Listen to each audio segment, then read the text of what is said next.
It's like trying to win a car race. Should be a good one. And as you're driving, saying, hey, make it run better. You could have a posse of waifus. Starting off kind of strangely. Slaying the land. Welcome to the show. This is insanity. Taking a critical look at the gaming news of the week. This info is pretty shocking. Somebody's got to give an answer to this. Is augmented reality. You are watching my favorite channel. I've not heard of them. The Triple S League. Enjoy, guys. Happy Wednesday, everybody, and welcome to the Augmented Reality Podcast, your source for news, leaks, and analysis of games in the gaming industry, coming at you live on YouTube as we do every week, and archived almost anywhere you can find podcasts. The archive is a little behind schedule, but we will get that fixed as soon as we can here. This is Ash here with you, with Saib and Moontag as always, going to talk about the gaming news of the week, and of course interact with your live chats. And we just humbly request that if you appreciate this content, you will slam that like button because it likes it rough. And it also shows YouTube that you appreciate this content. So we're trying to grow this channel.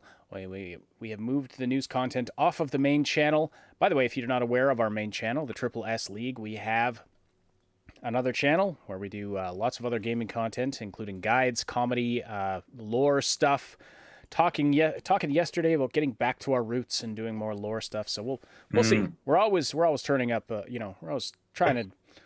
We're still trying to figure out what the hell we're doing on this platform and this crazy thing called YouTube. And anyway, hello to Bluntman and Arturo in the chat and everyone else watching live. Wiggly type, hey. Hi. And of course, check out the description for links to everything of Triple S League Association, including the Discord server, the Patreon. The merch store, all kinds of stuff. So, big news to talk about. The big merger, the big acquisition. Saib, what do you think about this incredible news we're going to be talking about today? So, the biggest news of this week, oh my gosh, I think most of us saw this coming, right? Like, I mean, I saw this coming for quite a while. I mean, I've been hearing rumors of this for good number of decades now, but I mean the surprising truth that there's a military base on the moon is just simply like, wow, and are you supposed to be what talking does this say about our species as a whole? I don't know. All right. Well, I'm not sure if we're accidentally giving out government secrets. Saib hasn't had a lot of sleep, so don't take this all with a grain of salt. I was talking about the gaming news. Oh, the gaming news. Okay. Yes. Sorry. Disregard what I just said. That is definitely not. Wow. Okay. So, yes, the gaming news, the merger, the combination, the coming together, the putting down of arms and weapons and joining each other and then picking those arms and weapons back up again and immediately going to war. I think, this is a big change, right? There's a lot of people who are going to be like, is this okay? Is this all right? And I got to say that, it's like every couple of years, we're fighting back to back, right?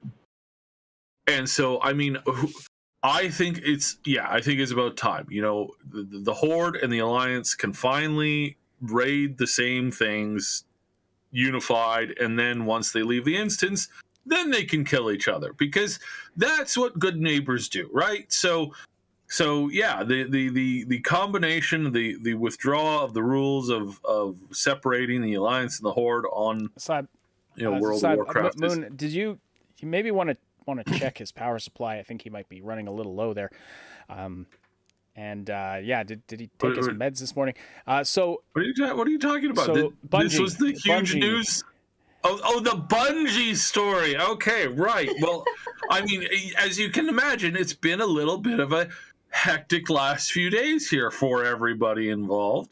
So, okay, the Bungie news, or as I prefer to call it, the Hollywood starlet of Bungie fame. I should have gotten some music for this. I should have gotten one of those old Hollywood Life and Times style of music. Anyway, carry on. Right. So this story is essentially Hollywood is a Hollywood story about a Hollywood starlet essentially. You just look at it this way. Many years ago, right when the console wars were starting to heat up, a small studio called Bungie puts out this game called Halo. And it is absolutely adored. And the studio is hailed as this new up-and-coming, beautiful, wonderful princess of the internet. And she immediately gets involved in the rich, wealthy, mega billionaire that is Microsoft. And they get whisked away on this romance, and everybody's clapping, and everybody's like, oh, I'm so excited. This is so great. You know, everybody's like, this is the future, and everybody's getting Xboxes. And this is just like, it's a new age in consoles, and Bungie's right there at the center of it. You know, Halo 2, Halo 3, but then Trouble in Paradise. Oh, no. Oh no, Bungie and Microsoft have been having quarrels behind the scenes and have been arguing nonstop. And so eventually she comes out and she says, I just need to go it alone. I need to focus on myself. I need to recreate myself and learn to throw off the shackles of the past. And everybody's like, oh my, oh wow, oh my goodness, this is really something. And then, you know, a very short time afterwards, as it normally happens in Hollywood, turns out actually she's been seeing somebody on the side, and she's gotten into bed with Activision of all people.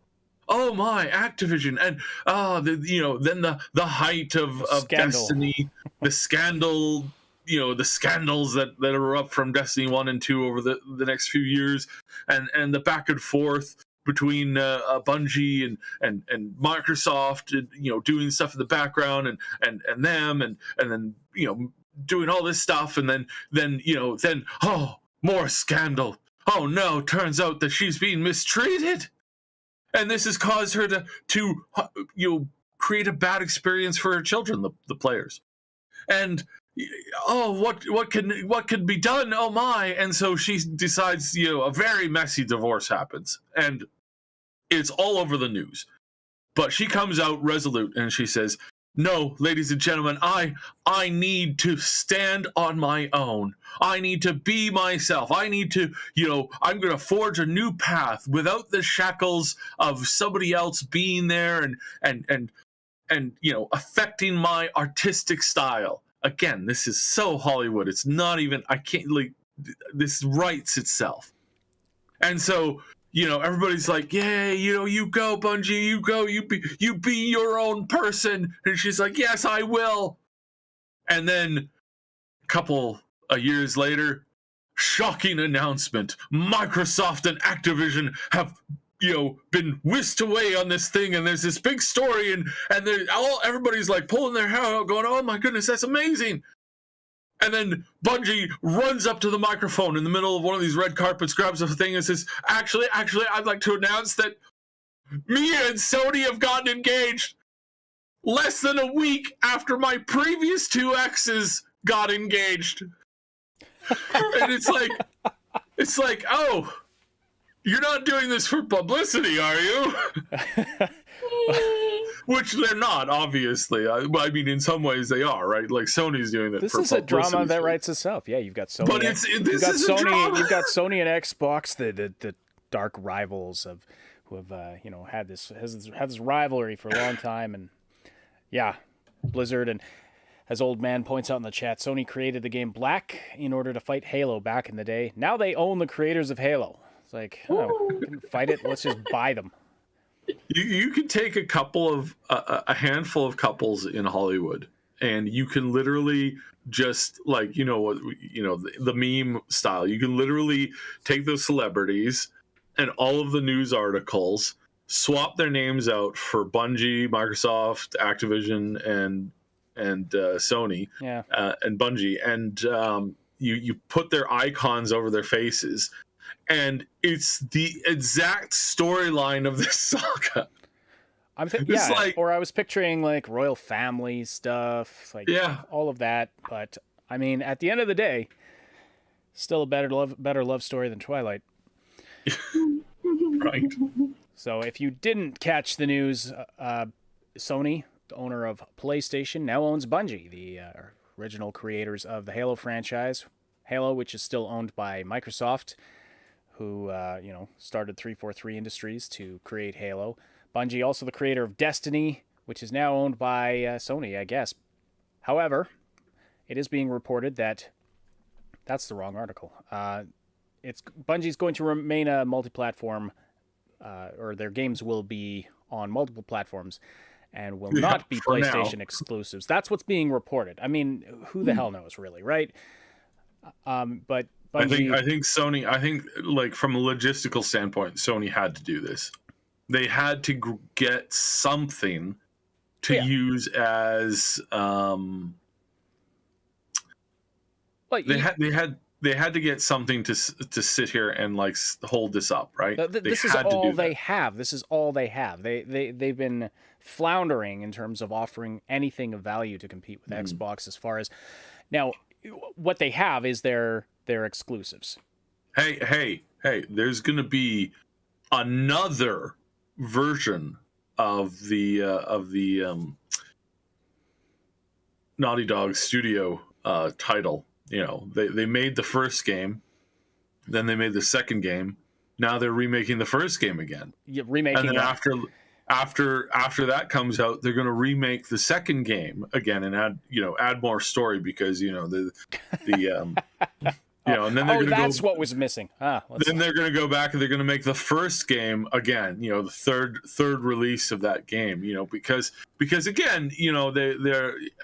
Nothing screams one-trick pony like, when a game studio goes from making one game to making another game to going back to remaking the first game and then, plans on remaking the second game at some point in the future again. Well, this is but except let's be realistic. This is where Bethesda says to Naughty Dog, hold my beer. I'm going to release Skyrim on a wristwatch. But, oh God! Actually, it's probably already happened. But they're at least somewhat self-aware. The fact that Pete Hines did that commercial is like, it's like, we're going to be releasing a new game this year because, well, honestly, we're running out of things to release Skyrim on. We've run out until someone we've run out of platforms. So, considering that we've released this on both a fridge and your Amazon Alexa. What else are you gonna do? Yeah. What are you gonna do? And it's just like it's so funny, right? Like getting back to so you've got Xbox,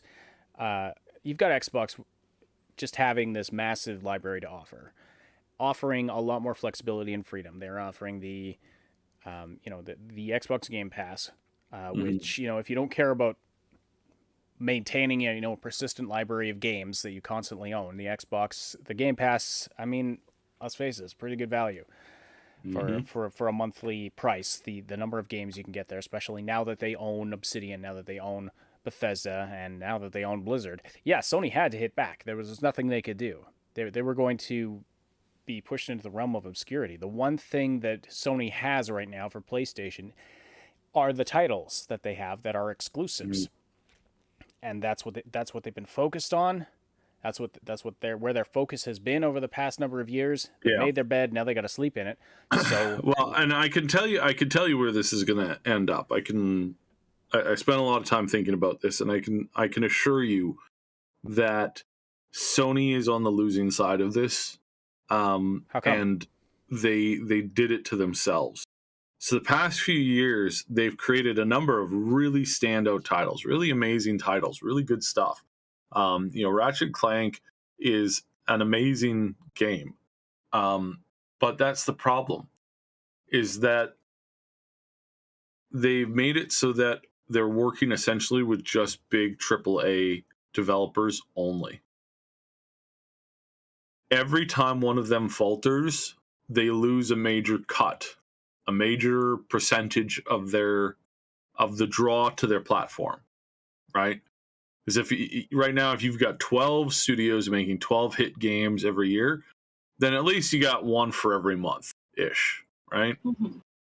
But if you lose one of them, if one of them screws up, if one of them fails, if one of them creates a doggy doo-doo experience in one of their games, you're going to lose that chunk of your pie. right now, Sony turned its back on and treated most of their indie developers like garbage. Like absolute garbage. And again, this is not just me saying this. This is just fact because of all the people that have been covering this. Now, we covered it like almost 2 years ago, over 2 years ago, I think. But this is coming out more and more and more, is that if you're a small-time developer and you're working on an indie project and you want to release it on PlayStation Network, good luck. You know, you're probably going to be told a couple of times that you need to revamp your product without any explanation as to why or what in particular needs revamping. And if you're a Japanese developer, you better brush up on your English.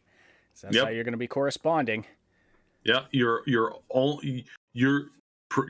previously you as a singular, Japanese speaking person was emailing Sony for the last like 10, 15 years, working on your small project with your small team of like maybe a dozen or two people.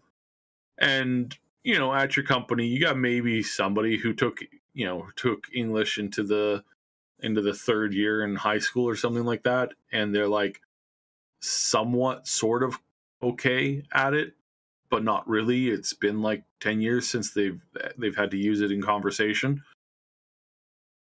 And you send off an email in Japanese one morning to the same people that you've been sending it to for a while, and a response comes back that says, sorry, so-and-so is no longer with us. I don't understand what you're saying here because I only speak English. From now on, your correspondence will have to be in English. Great. And you're like, what? When? How? What?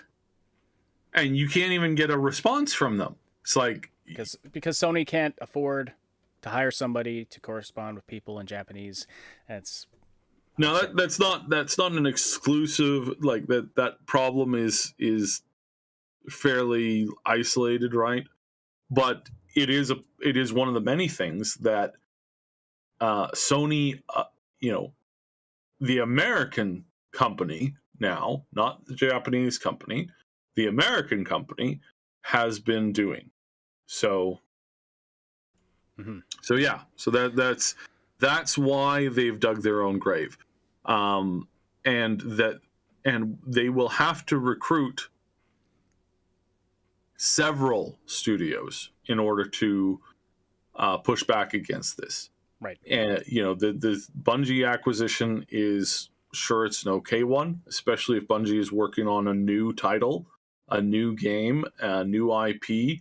Or I guess the third iteration in their Destiny series franchise. If they can in some way, hold that over, take that over, get in there and create a game. Sure, that's good, but that's only going up one game, one release, one big budget title. And yes, Bungie does apparently have plans to bring a new IP to the market by 2020 or before 2025, which is still, 3 years away, but I guess it's not that long in the grand scheme of things. However, apparently PlayStation also has plans to buy more studios. Who are they going to buy? Well, I'm not sure. We got Jeff Keighley saying this as well. More acquisitions by PlayStation coming in the future. So tell us in the live chat or in the comments, who should Sony buy next to compete, I need Microsoft? I need to point this out. This is not a good thing, because right now Sony is going to start having to take on debt to buy additional studios because they don't have that much overhead. They have 10% of the overhead, not overhead. They have 10% of the war chest that Xbox had. And they just blew through like a third or a fourth of it. A third or half of it, from what I understand. So again, it's like good luck, man. like this is going to be this is going to be very difficult in the future. Yeah. So, Well, yeah, exactly. They don't have the wealth of Microsoft. I mean, they're a big company. They bought Bungie for $3.6 billion, which is still, it's an insane amount of money when you talk about it, but it's pennies compared to what Microsoft just bought Blizzard for. Yeah. Like it's insane. So yeah, 70. It says right here, 70 billion for Activision Blizzard. Good night. That's crazy amounts of money flying around. You want to read some of those messages there, Moon? Yeah. Sentinel Chi says Sony should buy the Triple S Legion. And Arturo says EA, perhaps. You know, Old man says, it's tempting to say we would never sell out, but I don't know. They offered me $3.6 billion. Right. Old man says Sony should buy Japanese studios and focus on what Microsoft cannot do despite their billions. well, except that that's not going to be a thing anymore because, well, not a thing. That those windows, a lot of those windows have been reduced significantly. And isn't Microsoft and Nintendo sort of trying to snap up that market in Japan? Yes. Now that Sony's sort of started neglecting it and focusing exclusively on these big budget. Yeah, you were saying this. We talked about this a while back about how, yeah, Microsoft is like a lot of these games that would traditionally been released on the Sony platform. Some of these JRPGs and the games in the Japanese style, which would have been more of a Sony-oriented or PlayStation-oriented crowd that plays those, they're being released elsewhere now. Nintendo's getting more of them, and Microsoft as well. So. Nintendo has a lot of them. They've cornered the market on a lot of this stuff for sure, and Microsoft is really pushing to get this stuff to expand it here themselves. Now, Sony is like last year they were valued at a maximum of like $23 billion at a maximum. And even that's pushing it a little bit. They just spent, like almost 20% of their essentially their entire value acquiring one studio. They only can do that again maybe once more. So there's a bunch of studios out there that people are like, why don't these people get together? Yeah, that's not as easy as it's said. For example, Square Enix. Square Enix is worth $6 billion. So they are like $6 billion. Sony's going to have to cut insanely deep if they want to try and acquire Square Enix. Mm-hmm. So do you think that their other acquisitions will be a lot smaller than I think they announced their biggest one first. I could be surprised. Like I said, they would have to cut deep, but they might be able to buy like half a dozen other companies for less than $1 billion combined, then try to go for something as big or as groundbreaking as Square Enix, as an example. Mm-hmm. Right, for sure, and they could probably do well with that. I don't think that there are a lot of smaller companies that put out quality now, stuff. Sega is probably the best one for purchase. In all honesty, I have been suspecting for a while that Sega will be bought up by somebody because their market cap is about $3.5 billion. It's pretty small, and there's a lot of IPs that come with that.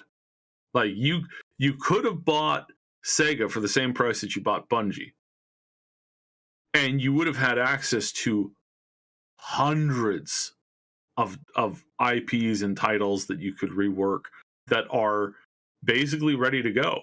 And frankly, I think in all honesty, I think they screwed up on this purchase. Seems like. I don't think Bungie was as good of a purchase as it should have been.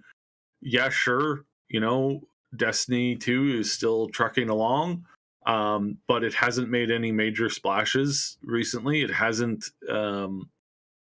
doubled its player base in God knows how long.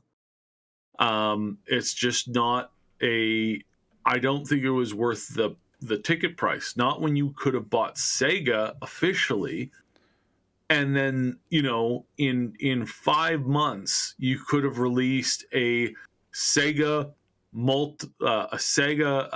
super pack for or 5 different Sega super packs with 5 different genre types condensed into retro gaming arcade. You can buy the racing one, you buy the RPG one, you purchase the platformer one. Each of them is like a $60-$80, and it's just an emulator that runs 100, like the 20 games on each one, or 10 games on each one. People would have bought all 3, 4, 5 of those packages easily. Tons of people would have bought that. Tons of people would have bought that just so they could sit their kid down and say, all right, you're gonna play Battletoads. No, wait, sorry, Battletoads is Nintendo. Sorry. You're gonna play one of these older Sega based games, and you're before you play another Fortnite game, you have to beat this level that I tried to beat when I was a kid, and it was painful. It's like, I could imagine again, I think that would have made them more money immediately. Maybe. Well, maybe, unless they may be anticipating that Bungie has something big coming down the pipe. I mean, you want to buy in before the stock inflates too much. Maybe Bungie has come up with a brand new, groundbreaking game, which I doubt. Because a lot of the core people at Bungie have left Bungie. It's the same problem that everybody has, that all of these game studios have, is this gradual brain drain based around the fact that, quite simply, there's a lot of gamers out there. There's a lot of old gaming devs out there who they move on. They have, they get bored of showing up. They're creative people, and creative people hate showing up to a 9-to-5 job. They really do. I don't know if you know this, but most creatives... I can vouch for that. That's why I'm sitting here, not in that cube that I used to work in. What about Capcom now? There's rumors, and we should wrap this topic up, but there's rumors flying around about PlayStation potentially acquiring Capcom as one of these upcoming acquisitions. Yeah. Apparently, there's been rumors about this for a while, and of course, with the acquisition of Bungie, this is heating up again. So again, Capcom sits around a $5 billion market cap. It's same problem with trying to acquire Square Enix. You'd have to cut so deep to get this. Because again, it's a $23 billion company trying to acquire a $5 billion company after just acquiring a $4 billion company, whilst also in talks to acquire another $3 or $4 billion in other companies. Can it happen? Again, this is going on in a situation where they just lost 20% of their own market cap in the stock market. So you'd have to secure some, again, if you're a $23 billion company and you're looking at performing about $10 billion in acquisitions, you're going to have to burn your entire war chest and bring on a ton of new investors in order to make that happen. And I don't know if that will happen. I don't know if they can get to that point yet. Yeah, that would really be a lot. don't. That would be a lot. That's really, I mean, that is really, really pushing it. So, Yes. As Old Man says, people used to love Sony games because they were so different from Western games. It is sad to see them forget this. Yes, indeed. And It's kind of true, because like the last really good game that I remember playing on PlayStation before like they really diverged into like the newer consoles and whatnot was Okami, because it was beautiful. It had like lore and like culture in it. It was really different like visual style than any of the other games on Xbox. That was the only reason why I had multiple consoles at the time. But then after like the PS2, I was just kind of like lost interest. so it's been a while for you, hey? Oh yeah. Yeah. I have never owned a PlayStation or an Xbox for that matter. But looking at it now, just looking at the two of them, I mean, yeah, like if I was going to get into the console market, I do play. I have a Nintendo Switch. I've always been a Nintendo gamer as well as PC. But looking at it now, if I was going to go one of those two directions, I can't see what Sony has to offer me, especially since a lot of their better games are going to be coming to PC eventually. They've started doing that. So what impetus is there for me to buy the PlayStation over the Xbox? Really nothing. Except maybe like, they're exclusives. If I'm really a fan of those exclusives, or if exactly, because like when it came to the point of like deciding like, do I want to keep buying two consoles or maybe I should just pick one? The Xbox definitely won out just because of the sheer volume of titles that I could have access to, right? Yeah, because like they also had the Xbox Gold previous to the Xbox Game Pass, where basically you got a free game like every month. Two of them if you got like the upper tier one. mm-hmm. And then like now they have the pass where you just have access to their whole library. Yeah. So it's just like and deal. This is what like Microsoft has done what, you know, Netflix did with TV, and that they're now trying to do with video games, but they're like 2 decades behind them on this.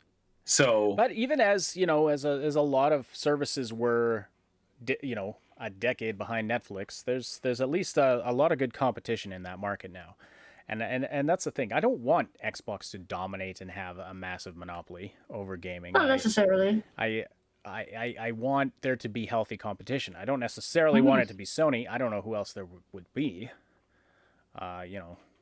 Google was they tried. let's give them as much credit as we can and say they tried. And Amazon, I don't know. Well, I don't even. They're not really trying to be a platform, are they? Amazon, they might go in that direction. I don't know. Like, who knows, right? But I also don't want these giant tech conglomerates to be taking over gaming either. So, well, of course, again, we could talk about Microsoft in that sphere, but I don't know. At least Microsoft has a history there and kind of knows what they're doing. Xbox 360 aside. Or not 360. Was it the Xbox One that had that was a joke where they tried to? I think so. Yeah. Anyway. Yeah. Where they try the always online and all that stuff that nobody wanted. And just the stupidity of the guy who was running the company. That was before Phil. It's like, my goodness, that guy was just. He was like. Somehow he was both Neanderthal and complete idiot at the same moment. It's like, wow. Why didn't Sony buy WB or EA or Konami? Well, I don't think they could afford EA. EA is, I just looked it up. I don't remember the number, but they're worth way more than these other companies. Konami, I don't know. WB. Maybe they're planning to. We don't really know. Sentinel Cheese says, Sony, Microsoft, and Nintendo is pretty much a monopoly. Steam, if they release the deck and try to make Linux mainstream, could be a game changer and bring in more OS. Yeah, but Sony, Microsoft, and Nintendo they're 3 different companies, right? Microsoft, absolutely the biggest of the 3, but they're, there's competition at least, right? Mm-hmm. All right, you are listening to the Augmented Reality Podcast. It's great to see everybody so active in the live chat. Of course, if you are listening after the fact, you can leave your comments below. We do read them. We try to respond when we can. to the comments that we get, but of course, slam that like button as well. And check out our Discord community. You can find a lot of great people to talk to about all the things we love to talk about. There's, it's mostly about gaming, but there's rooms for all kinds of things. You can. The Animal Channel got a screaming koala. It's great. There is an animals channel with a screaming koala. And if you want to know how a koala sounds like. There's a food channel. Hopefully no screaming koalas on the food channel. Just a lot of pizza. Like a lot of pizza. And rooms to talk about all kinds of things there. So check it out. We have some great mods that keep the community. They just keep everything on track and keep it healthy and fun and not toxic at all. So thank you so much, Arturo, for saying that. Arturo says, hit that like button and subscribe. Mr. Ash will thank you for your thoughtful kindness. I absolutely will. Thank you for everyone who subscribes. Honestly, we suck at the self-promotion side of things, but yeah, I mean, if we're going to grow, we need you. We need you to hit the like buttons. We need you to hit the subscribe buttons and the notification bells, as Funky keeps reminding me. The notification bell. But we also have a Patreon. And those who are able to support us there, we deeply appreciate it. And you'll see the names of our patrons popping up on the top of the screen. Every 10 minutes or so on the podcast, we want to thank those who help us to continue to do this, because it does incur a cost. We don't like to talk about. We don't like asking for help, asking for money, anything like that. So we don't do it often. But we. It does take some finances to keep the place running, but what probably the biggest thing you can do is share the content. If there's a topic that we're talking about, and you want to, you're talking about it somewhere and online, and you want to share the podcast, we would really appreciate that. Just getting more eyes on the channel would help us a lot. YouTube's a rough environment right now. Not gonna lie. We're just talking about how hard it would be to get started now. Like if we hadn't gotten started 6 years ago when we did, it would probably be next to impossible to get even to where we are now. So, but we love doing it. We love the community that's been built up around us, and it's taken on a life of its own. And we really appreciate you all. So yeah, check out the Discord server, like I said. So thank you so much. All right, so let's talk now about another laughing stock. Let's talk about all this stuff. Sorry. I was gonna. I don't know where you were going. I'm talking about Ubisoft. Ubisoft. Yeah, okay. So the reason you don't like NFTs is because you're dumb. That's a rough paraphrase. Rude. Yeah. Ubisoft executive says gamers don't get it when it comes to NFTs. So, of course, Ubisoft's NFT service, Ubisoft Quartz, there was not a good reaction. There was not a good reaction to it from those in the gaming space, being the gamers. But during an interview with Finder recently, this is a big title, Ubisoft Strategic Innovations Lab Vice President Nicolas Pouard, I'm probably saying that wrong, it's French, but said that gamers simply don't understand the benefits of NFTs. Well, it's hard to understand something that first of all, doesn't exist, or that we have no idea what these are. How are we supposed to understand them when no benefits have been shown to us? That's like what? Stop talking. I looked up their page for. Actually, yeah. Like if I just go to Google here, Ubisoft Quartz, and go to their actual page. Look at this. Be unique. Control. Play. Let's see here. Ubisoft Quartz is a new experience for our players built upon our vision of creating an ever greater connection between you and the game worlds you love. It aims at offering you more autonomy and agency when interacting with the in-game items that help you craft your own story. What the hell does this mean? Like this doesn't mean anything. And then they sit back and say, "Hey, you just don't understand the benefits. We're showing you what the benefits are. You don't understand. You haven't shown us shit." Well, like when you play those free-to-play mobile games and you got like the in-game like kind of regular cash that you just get through regular play, and then you got their uber special pay for real money currency. Yeah. That sounds like what they're doing here. It's like, ooh, look, we got this super special currency that lets you feel really super special because you bought it. Yeah. So you could feel like you're on an upper tier. You could feel like you're part of the elite class, I guess. I think But, that's the like, only. The crappy thing is, it doesn't even offer, like, at least with like those special currency, it helps you like kind of like fast forward through the game. But for this, they're just offering cosmetic items. It's like there's no value in that. And currently, you have to earn them in game, and one of them costs like requires. Oh, it says right here. So they're talking about some of the items. It says the rifle requires you to reach XP level 5 in Ghost Recon Breakpoint.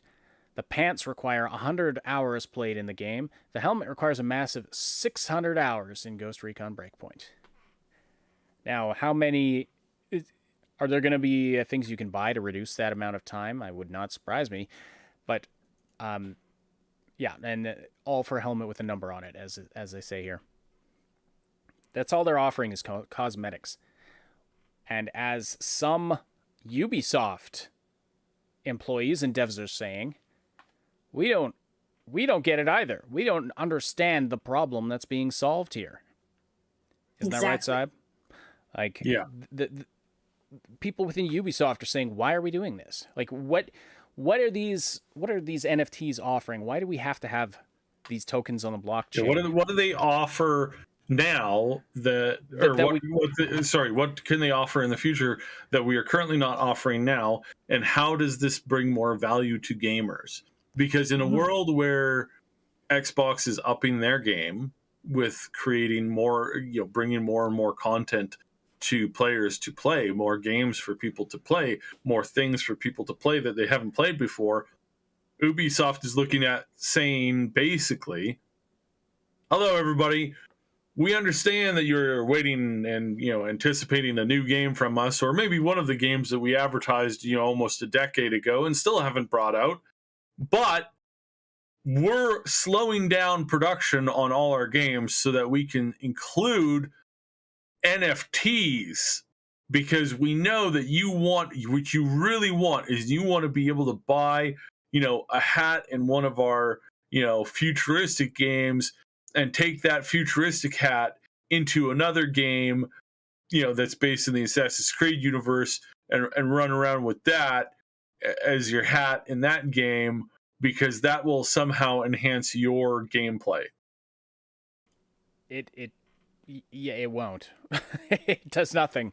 Unless if they created some multiverse of their own games where you could transfer items between games, but you still don't need the blockchain for that. You don't need NFT tokens. You could you want to create that interconnected marketplace of stuff. Like, you don't need blockchain tokens to do unique cosmetics or limited edition cosmetics either. Mm-hmm. You don't need any of this. So what is the problem that's being solved? I think that's an excellent way of saying it. That's a very good question. What is the problem that's being solved? I think they're telling us in the chat says the benefits for them, not us. That's probably that's why we haven't seen what the benefits are. Niv knows exactly what's going on. Yes. Saying the quiet part out loud. Yeah. This is for because what does it do? I mean, they're not selling these yet. You have to earn them in game. But 600 hours in Ghost Recon Breakpoint, they can keep you playing for that long. Like, that's their goal now, right? And that's what increases revenue, is the amount of time they can keep you glued to the screen. And so, if you play 600 hours, you can get this unique item with a helmet, this unique helmet with a number on it that you can later, you have the freedom to resell. You have the freedom to resell it. We're bringing you freedom. I'm going to read some of the ridiculous statements from this guy, Mr. Puward. But, okay, you have the freedom to resell it. I've got a scrap of paper here that I scribbled some notes on a few weeks ago, or maybe a couple months ago. It's pretty rumpled. I was looking at, like, sort of redoing my schedule, so I just scribbled down some ideas. But anyway, I do believe that under the laws of the economy here in my country, I can resell this if I want. Does someone want to buy it? We'll start the bidding at $50 for this scrap of paper. You can hear it right here. Right? It's you can hear the sound in the microphone right now. It's right there. $50 if you want it. I will mail it to you. I'll even pay for the postage. No, no takers? Okay. That's the problem, isn't it? Who's going to want your number 37 limited edition helmet in a couple of years when nobody's playing Breakpoint anymore? So that's the problem. These things are not guaranteed to go up in value. In fact, they're almost it's almost guaranteed that eventually they're just going to be completely obsolete and worth nothing, because unless the games go on forever, like maybe this, what was that game that you were mentioning to me before we started, Saib? That's been it's been in early access for years and years, and suddenly it's getting an explosion in players. So yeah, this Project Zomboid game, I've been inundated with seeing ads, not ads, but like ads for like other YouTubers' content. Like Spiffing Brit is playing the ever living crap out of this right now. A couple other YouTubers are playing it. A couple other streamers are playing it like crazy. And I mean, this is a game that for years, for almost a decade, this thing released in 2013. Initially, that's when it went into its initial, like, open or like some form of beta. I don't know if it was open. I don't know if it was closed. I don't know what's been going on, but for, since 2013 all the way until 2021, it was basically played by a few thousand people at most.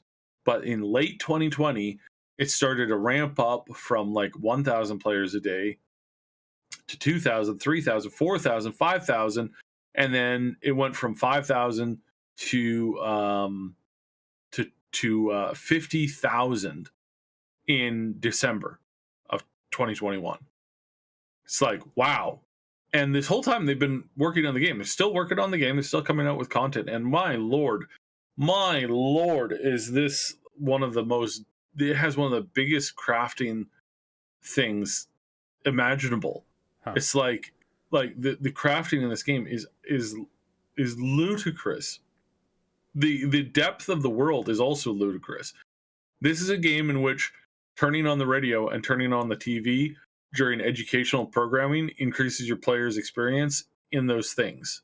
And so one of the first things you do when you're doing a survival playthrough, one of the first things you do is you find somebody you find a zombie who has a watch.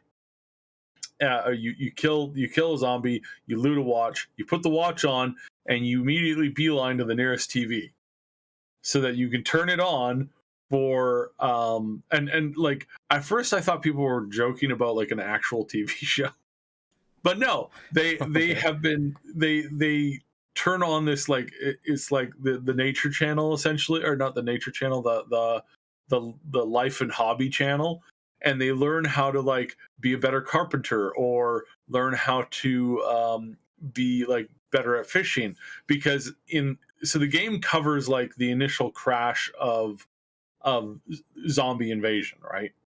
And so it starts out where you have power and running water in every house that you go to. Power and running water is everywhere.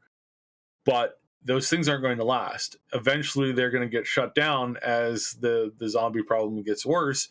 And after they get shut down, you can't just get water somehow. And so there's a lot of people who like they're playing the game on a survival thing, and they're like this is fine. Then suddenly like day 7, day 8, day 9 rolls around, and suddenly the water's out. And there's no more water from the sinks. And now they have to start dealing with the human waste and the need to drink. And the water being not good for them to drink. And that then more of them start dying from more of them start dying from basically dysentery than they are from zombies at that point. And so you have to start building rain catchers and a water purification system. But then because of all the fires and all the other stuff that's going on, rain starts becoming less. So by that time you have had to have built your own secondary water system of some kind. It's like, holy, this is insane. The depth is quite amazing. Just looking at some screenshots, I'd never actually heard of this game before, but yeah, so it's like a Sim City, but how to survive, like isometric survive a zombie apocalypse. Yeah. Okay. Yeah. I don't know where the Sim City thing comes from, but just the look of it. Just the look of it. Yeah. So isometric survival game. Yeah. Interesting. Yeah. Anyway. Yeah. So back to the NFTs thing though. So this Ubisoft exec said, or is he? Yeah. He's vice president of Ubisoft Strategic Innovations Lab. So he's invested in this. Might have been his idea. Who knows? He says, I think gamers don't get what a digital secondary market can bring to them. For now, because of the current... Him calling out, just so you know, this guy just called all of the gamers that disagree with him basically idiots. Yeah, they just don't understand.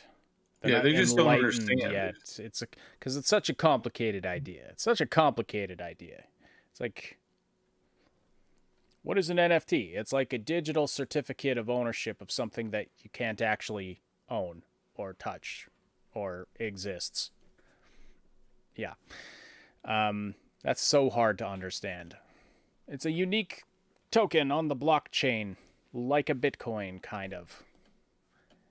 That you can pay for real bit currency. Yeah, see, I don't know how to mint one, but I think the concept is simple enough. It's not that simple. You're trying to inflate the value of basically a few kilobytes or megabytes of code that represent a digital that create a digital object in a game. You're trying to inflate the value of some ones and zeros by associating it with a database entry, essentially. But it's like, who wouldn't want to buy these digital pants here that totally went on this epic run of adventure? Who wouldn't want that in their pocket? Yeah. Exactly. Explaining it that way sounds so stupid. For now, because of the current situation, continuing the quote from Mr. Pouard, because of the current situation and context of NFTs, gamers really believe it's first destroying the planet and second just a tool for speculation. Okay, sidebar. I mean, I don't know enough to comment on the destroying the planet thing. I mean, apparently... Oh, I read a little bit about that, actually. It's because of, the servers that you have to set up to, run these cryptocurrency. It uses power, and the power use is hurting the environment. As power use always does. Now, somebody told me, and I don't know if this is true or not, that it's not much more or might be even less than what's used by normal banks to process money. But I mean, don't quote me on that. I don't know the details. It depends what type of NFT and how they're functioning. See, the NFT is such a blanket term, and it's a blanket term very much like cryptocurrency is a blanket term. It's like, a cryptocurrency can mean a coin that is created with a built-in scarcity meter, like actual Bitcoin, like Bitcoin TM, like actual Bitcoin. But when you compare that to, I don't know, like literally, when you compare that to some of the other coins that are created, where there's an infinite number of coins generated whenever the person who controls the coin wants there to be more coins. Oh, so it's like real money. Sorry. Yeah, sort of. Except instead of, okay. Let's not get into that, but yeah. I don't want to, So the somebody can create a coin, maybe for an island, empire that we're going to build. So we're going to build an island, and we're going to build the empire, and you buy into this now. I've created 1 billion bitcoins that represent this this island of super the super elite, right? That's what we're going to call ourselves. It's the super elite coin, and I'm going to build an island out, somewhere, and then we're all going to live on the island like kings. And everybody's like, "Oh, this is such a great idea. This doesn't sound like a scam at all." And then they dump money into it like crazy, and then I just quadruple the number of coins that are available. I sell them all off, tanking the worth that everybody else has put into the coins while I extract that worth, and then riding off into the sunset and basically just killing the coin. Mm-hmm. And then suddenly everybody's coinage is worth nothing, because there's now, instead of there just being 1 billion of them that's been properly bought and owned by everybody, now there's 40 trillion of them. Yeah. And Saib's not making this up, by the way. Go look up Crypto Island. It's ridiculous. There's another one too called Upland, which has this really shady looking llama. It's this stuff is so shady. It's like South Park did it the best when they had adult Butters talking people into it, and it's like he's using a bunch of these food containers to showcase. It's so first we all buy some Bitcoin, and then we get other people to buy Bitcoins, and he puts up another level of it, and then we get them to get other people to buy these NFTs, and he creates a pyramid, and it's and then we cash out, we make tons of money, and he's like, F everybody else, and everybody's like, oh, that sounds like a good idea. Yeah, screaming inside. Yeah, literal inside screaming. Yes. It always makes me laugh when these people try to talk me into joining up to one of these multi-level marketing things. I hate it so much. It's not a pyramid. The diagram I literally looks like a pyramid, and only the guy on top is making money. It's like that scene from The Office where he's describing it. He's describing it, and as he's describing it, Jim is drawing it. And then he draws a pyramid over top of it after he says this is a pyramid scheme, and he's like, no, Jim, you just don't understand the high level thing that's going on here. And then Jim just draws a pyramid around the thing as he describes it, and he's like, he realizes what he's done, and he's oh no, I need to call some people. It's that is exactly what is going on. Yeah, an old man in the chat says they're further monetizing the gamer base, turning players into payers. Well, this is exactly what it's about. It's about trying to engage gamers further, or get them to commit their time and money without actually producing a game for them to engage with. It's like a new kind of get-rich-quick scheme, except it only benefits a few. Well, yeah, it's just how can we just... We squeezed all the blood we can from this stone. Oh, but wait, we've invented a new stone compressing technology, so we'll just squeeze it further. Right. How can we get people to play our games? Not because they enjoy playing them, but because of other reasons that are easier for us. Because making games is hard, man. Oh my Making gosh. good games is so hard. I was actually kind of browsing through my Steam library, being like, what's the longest amount of time that I spent on a game? And I found Tales of Arise. I put in 100 hours. Mm-hmm. And at the end of the game, I found a bunch of items that will let me carry over all my stats and equipment into a new game, their plus version. And so I'm just oh, hot damn. I played the first version in English. I'm going to play the next version in Japanese because I want to hear those voice actors too. And so I'm very excited to get back to it. But that's 200 hours by the end of the second playthrough, at least, of me playing a game that I actually enjoy, right? Yeah. Some of my other games I put in maybe 30, 60 hours. still ongoing. I feel like I always feel like this can't last. Like, eventually game companies are going to get back to making good games, right? I hope so. But then they keep coming up with more and more of these schemes. So, okay. So this guy says, oh yeah, gamers believe it's destroying the planet and is just a tool for speculation. It is. That's all it is. But what we at Ubisoft are seeing first is the end game.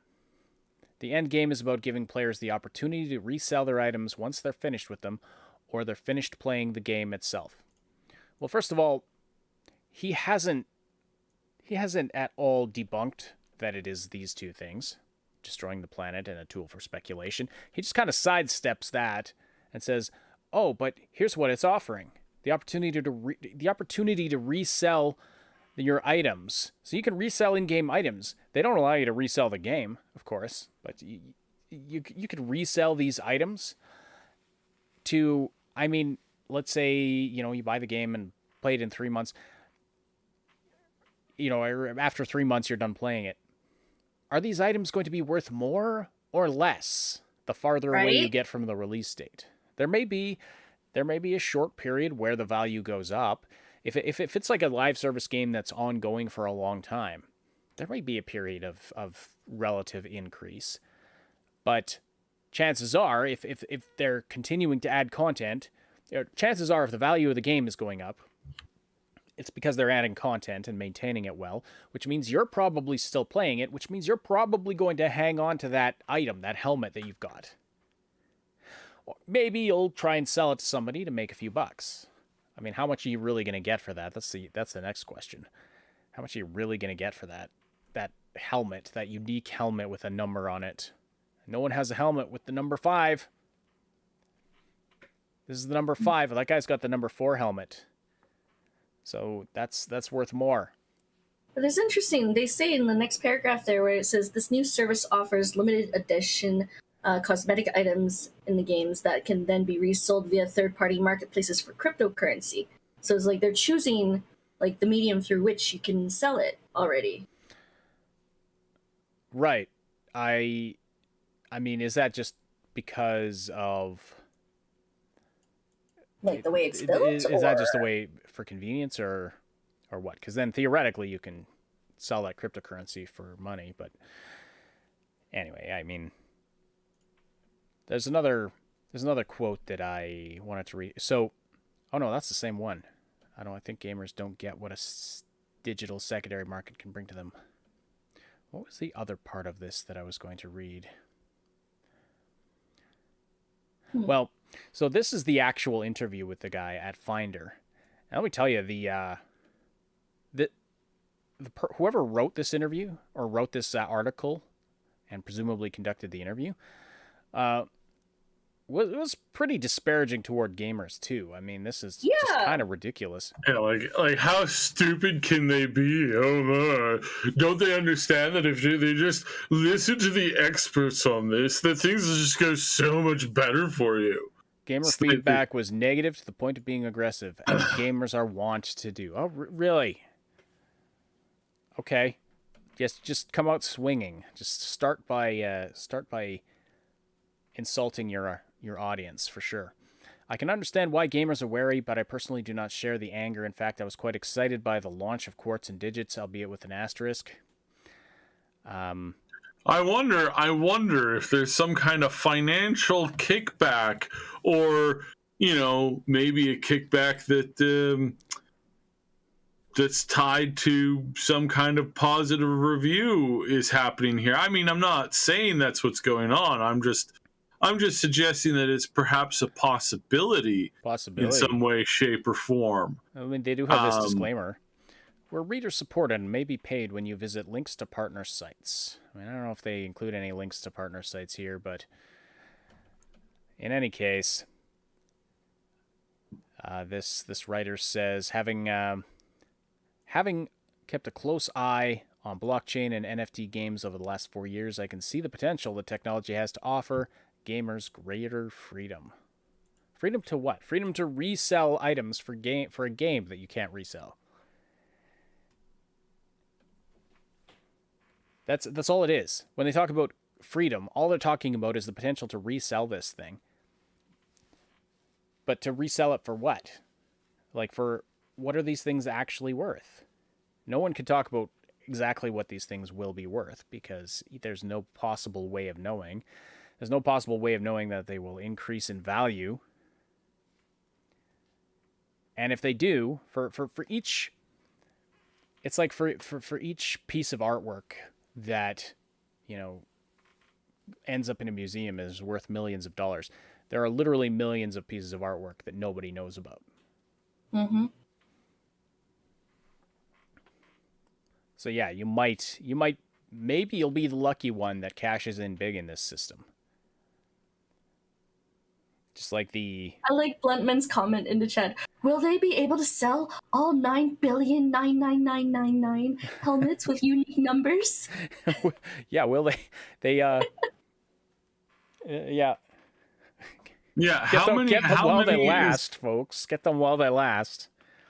Yeah, it's not like there's enough to buy, you know, every single human on the planet, several of them. Like, geez Louise. I mean, and Wiggly type in the chat says, angrily telling people what they should like always really goes over well. Oh, yeah. I posted in the announcement for today's episode that Ubisoft is giving Blizzard a run for their money here. This is right up there with the Don't You Have Phones. I don't know. I still think Don't You Have Phones might still be in the number one spot of most stupid and disrespectful thing that a game company has ever said to its customers. This is up there, but Blizzard is twice in the top 3 because they also have the "you think you want it but you don't" comment. So Blizzard's still the overall winner, I guess. Mm-hmm. But this was pretty brazen. No kidding.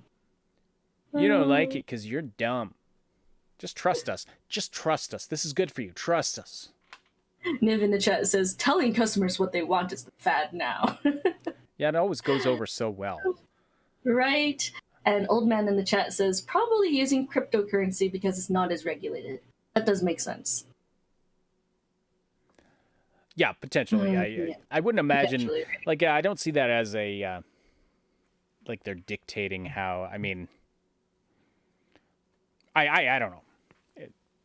I don't know what benefit it would be to them to just say, oh yeah, you're using cryptocurrency. But how do they? So I've heard people saying, even someone said in the chat here today, that the way Ubisoft is going to make money off of this is that they get a cut of each resale.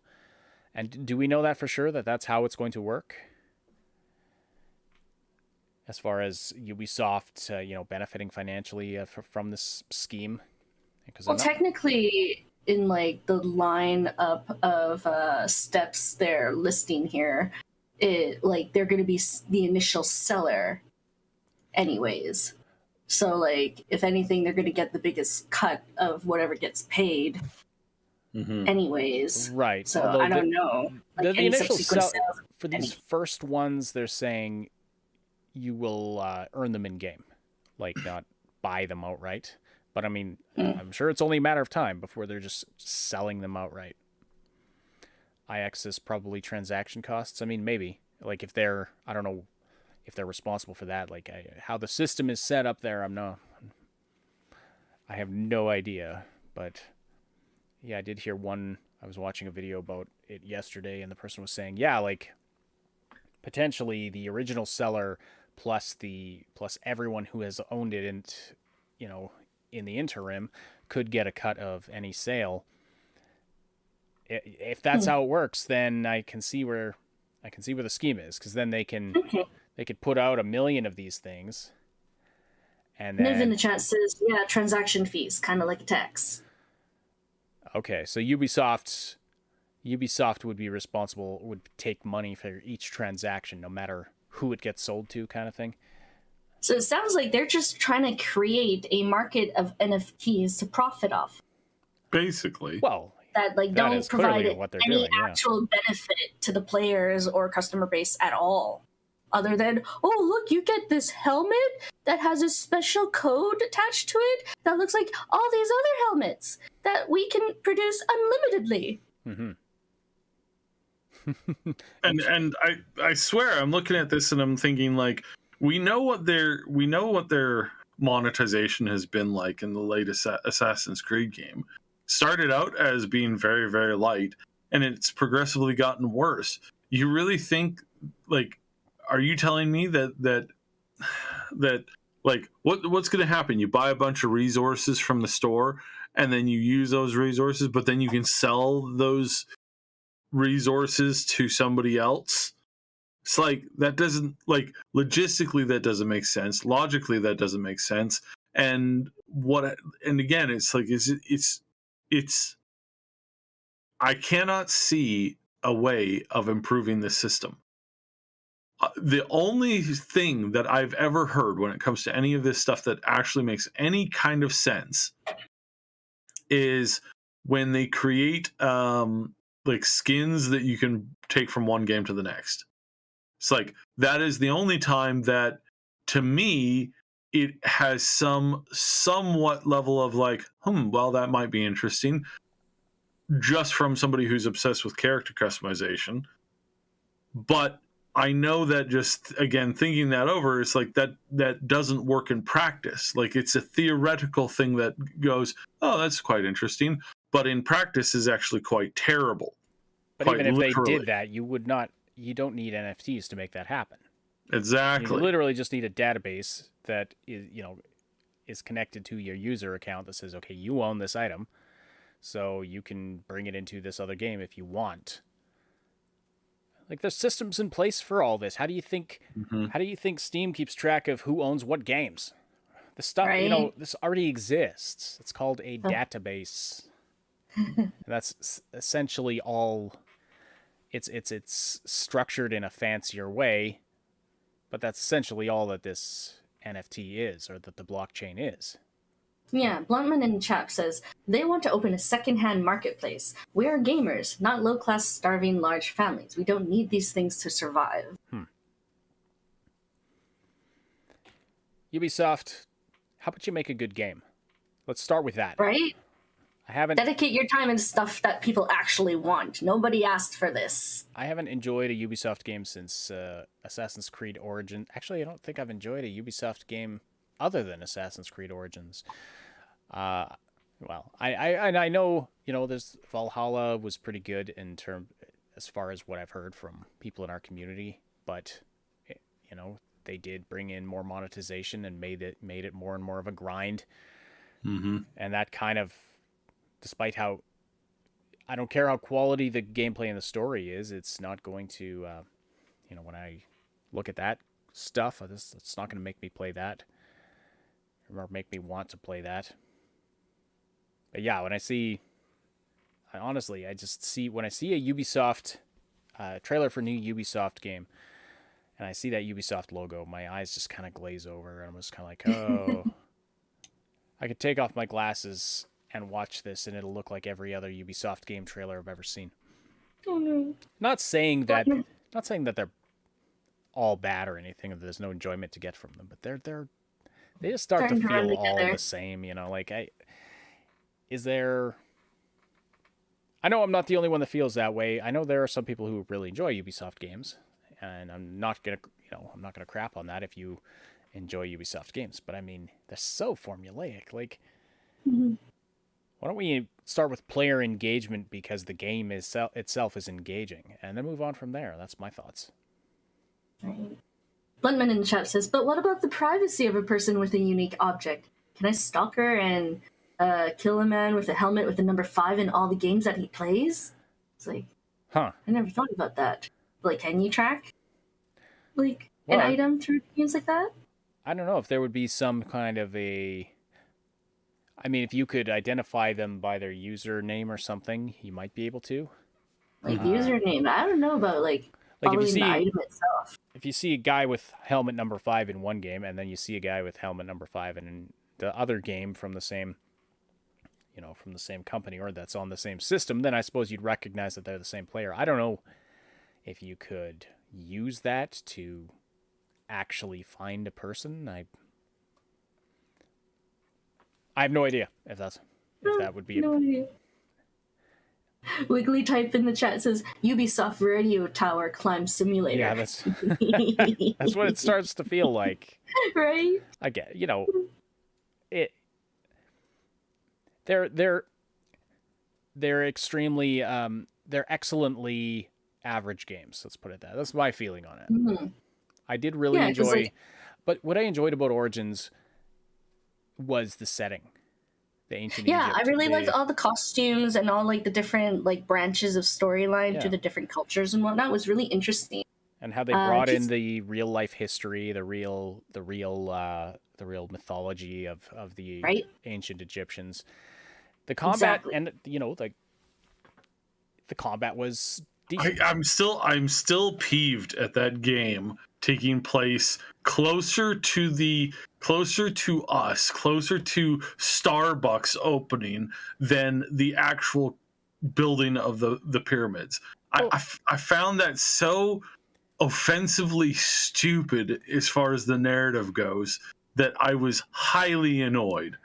Why though? I mean, you're talking about they could have gone if they had gone back to when the pyramids were When I heard Origins, I'm like, we're gonna get some like just out of like prehistoric era like building of the pyramids by the unknown civilization, the actual origin of not something that again is closer to us in time right now than they are in that time period being to the actual creation of the majority of those ruins. Yeah, but they were set in a time. But it was cool that when you were playing as an ancient Egyptian and the pyramids were already ancient. I don't know. Like I liked it. I liked it. There was it did feel like there was a lot of history to the world, A couple Plus, more comments in the the chat. Roman Empire didn't exist at that point. So, anyway, sorry, go ahead, man. Kisuke says Ubisoft seems like another one of those companies that don't actually understand that fun exists and should be aimed for. And Sentinel Chief says, back in 2014, when I said men in suits don't belong in a video game company, everyone disagreed with my statement, and that was being naive. Now look where we are. It's so true. Because it's like a lot of these people that get attracted to things doing well don't actually understand the industry that they're getting into. And they're just looking for like the end dollar, it seems. Well, exactly. That is a big problem. Like, yes, when you have these companies that can afford humongous budgets, you can get some really cool stuff. You can get you can get games that push the technological line in ways that a smaller company just can't do. But then at the same time, you've got to deal with the artistic vision being sacrificed for the bottom line. The bureaucracy, yeah, the bottom line, the finite, like they'll want to go number with crunchers. a less risky play, right? Right. It's like, well, let's keep it really formulaic so that because we know this works, we know this will sell. Like that's where you need to have like a fine balance of like both sides, because like you need people who know how to maintain things to keep things going, but at the same time you need innovators to keep it fresh and like make sure that you're not just repeating the same formula over and over again, because as time moves on, people change. And I mean, Ubisoft has a lot of problems. They have an enormous amount of problems at that company. And it stems from all of the things that they were like. I mean, again, it's anybody who knows anything about Ubisoft, they have been. I mean, it's like office meetings and strip clubs. That's probably where some of their problems started, I would imagine. Yeah, they're not having. Wait a minute. So they're having problems. They're having scandalous issues with sexual harassment in the office. They're insulting their fan base. You see where this is headed. Next year, Microsoft buys Ubisoft. I don't think so, because that no, family, I wasn't the- being serious. I wasn't being serious, but you know, it's a similar trajectory to Blizzard, is what I'm saying. Like they've got the same problems, exact same issues. They manifest in different ways, but no, I'm not. I don't think that. Yeah, I mean, you're right. Like they're the family in charge keeps a tight hold on it, but yeah. Well, no, their games are just not the same oomph. all right. Well, we have talked that one to death, I think. And I'm thinking we had a couple of smaller stories, but I'm kind of feeling like we should wrap up because we are an hour and 20 minutes in. So, yeah, as always. Blunt man. Oh, you're funny. You're funny. Stop. So not all the meetings take place not in the strip club? Yeah, well, I do want to point out, just because you did show it earlier, so there was that story about EA, and just very briefly, it's kind of basic in the sense that all this stuff is going on with these big companies, and EA is just sitting there having to announce that they're dropping their projected game sales again, because they're just not doing good. It's like no, gee, I wonder why. I wonder why. Yeah. Well, I mean, to be fair, dropping it from 7.63 billion to 7.53 billion. I mean, that's $100 million. Yes. But they're not growing. Still, that's the thing. Yeah. That's the thing, is that they've stopped. They've stopped growing, and Activision had this happen to them too. So they stopped growing in new users, because what they did is they did a couple of things where it made it so that if you logged on for one game, you automatically logged on for another game, or when you did something else, 6 months prior to this, what you did as a normal user indicated that you were a single user. But then they made a tweak in their algorithm and a tweak in their reporting, and that one user doing the exact same thing that they were doing 6 months earlier, doing that exact same thing today, counted as two users, and they only went up by like 25%. What that means is that they've lost a ton of people. They've lost that. And what they're doing is that should have inflated the numbers Yes. greatly, and yet the numbers still went down. Yeah. And the numbers still went down. And when that happens, and that's exactly what's going on with EA here, you know that the company's in trouble, because what they're doing is they're desperately trying to squeeze as much money as they can from existing user bases, or to put the pressure on people to spend.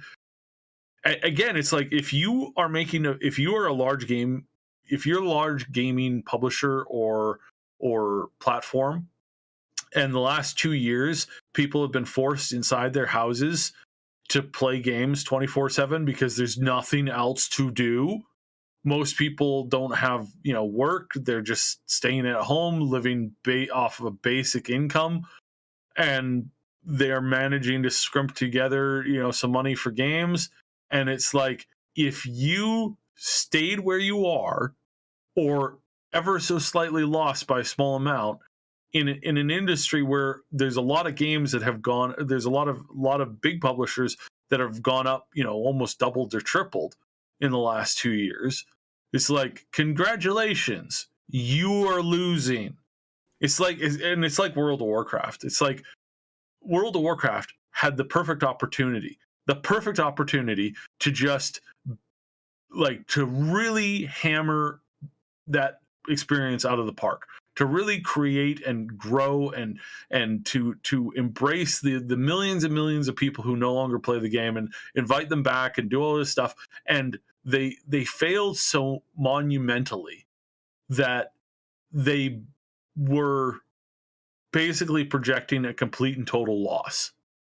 Yeah. And they had to go in, or Microsoft had to go in, buy them out, And at the same time, they had to, by the government of California, they had to go in and they had to clean house in order, and then all those numbers, all those negative numbers had to come in for all of these products and scare them absolutely blankless to the point where they're like, okay, we really need to do stuff. So now they're making major announcements.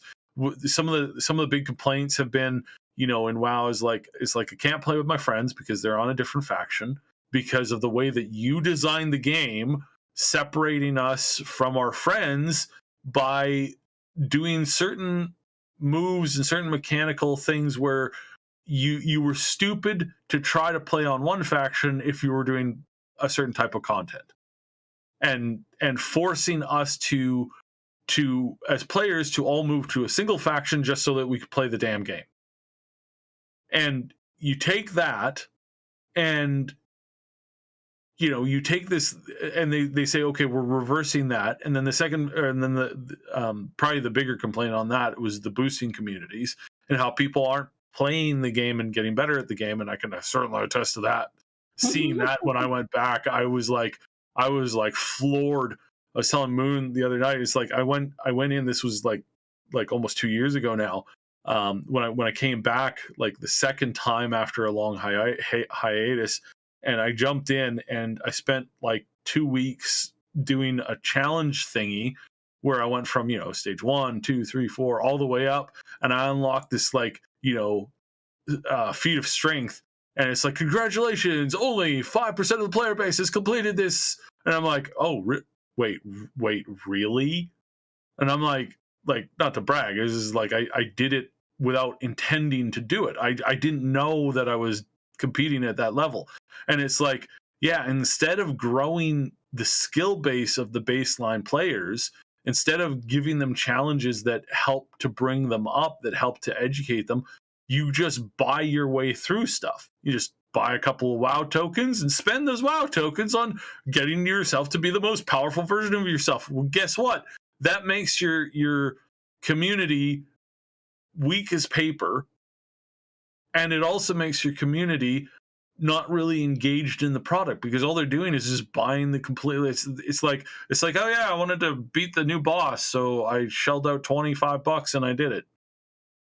It's like, could you have done it without the $25? No way, man. And that stuff is so hard. If I had actually earned that, but the truth is the game's not actually that hard. It's just they don't encourage you to grow that way. They just encourage you to run around in one of the main cities showing off, hey, look what I got from the store, or look what I paid for with cash. Aren't I so cool? I paid for this with cash.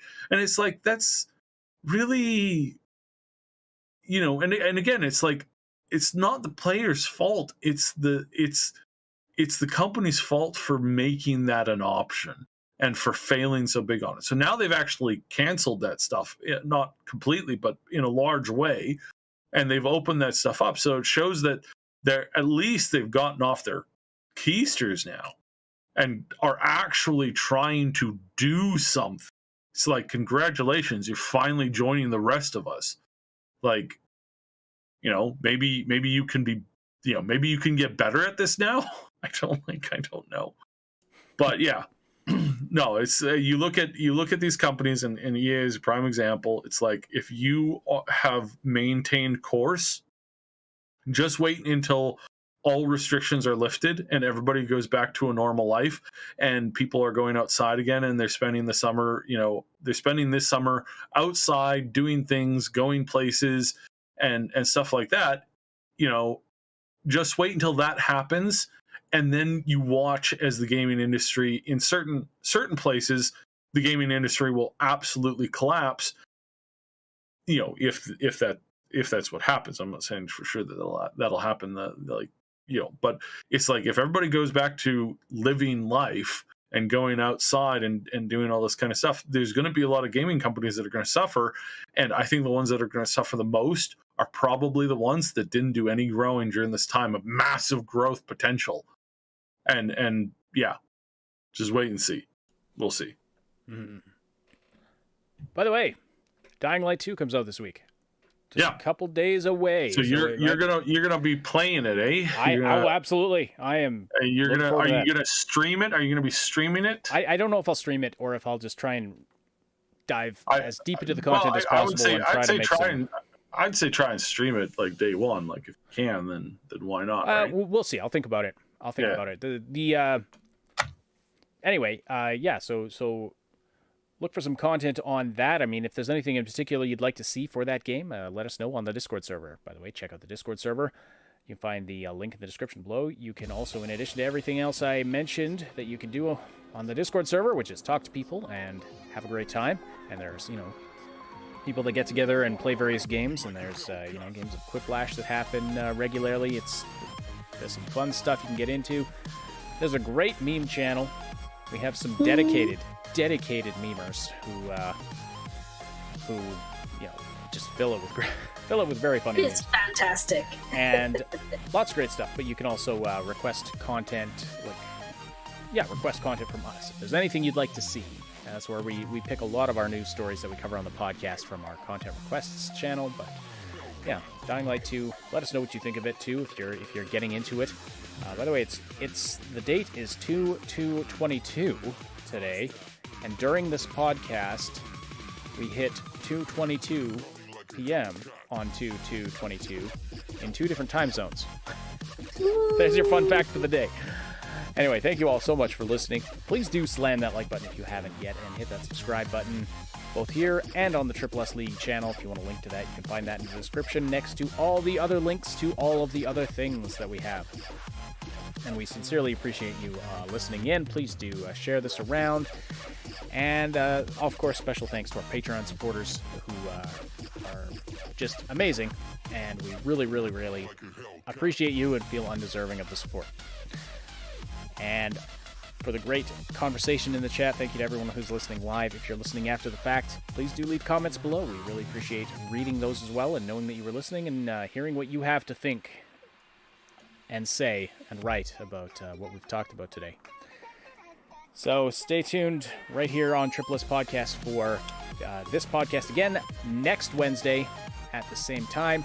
On Saturday, we have got Maximum News with Max Starrett and Subsidian. So check that out as well. So you get a double dose of gaming news right here on Triple S Podcast every week. And we're hoping to eventually add more. This is a presentation of the Triple S League, and my name is Ash on behalf of Subsidian and Moontag. Thank you so much for listening. We'll talk to you again very soon.